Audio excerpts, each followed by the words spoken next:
Hugo, je dois faire une avance de fonds à un élu. Peux-tu m'expliquer comment procéder?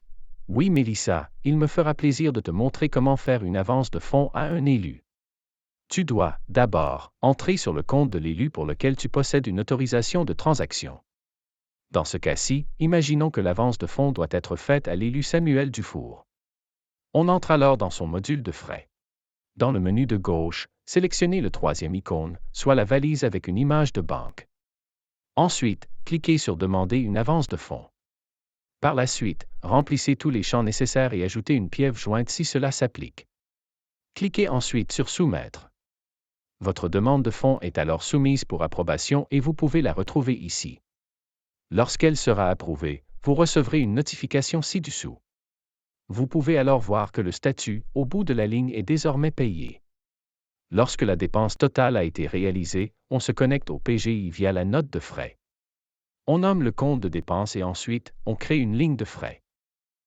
On remplit alors tous les champs nécessaires et par la suite, on prend le temps d'insérer les factures en fichier joint.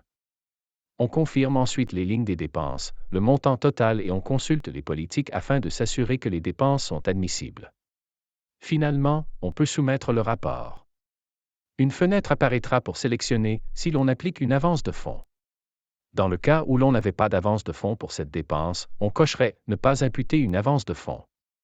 Dans ce cas-ci, on coche la première option et on clique sur Imputer et Soumettre. Lorsque vous soumettrez, un avertissement apparaîtra. On confirme alors que l'on souhaite bel et bien utiliser l'avance de fonds. Si vous voulez vérifier l'état d'avancement d'un rapport, vous pouvez retourner voir, en retournant dans vos rapports de frais, puis en sélectionnant le bon rapport à vérifier.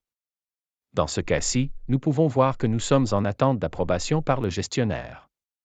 Une fois l'approbation réalisée, on verra le statut « partiellement payé » apparaître. D'ailleurs, si on ouvre la note de frais et que nous regardons le statut, on voit que l'avance de fonds a été appliquée sur la note de frais. Merci Hugo, je suis désormais en mesure de faire des avances de fonds pour nos élus.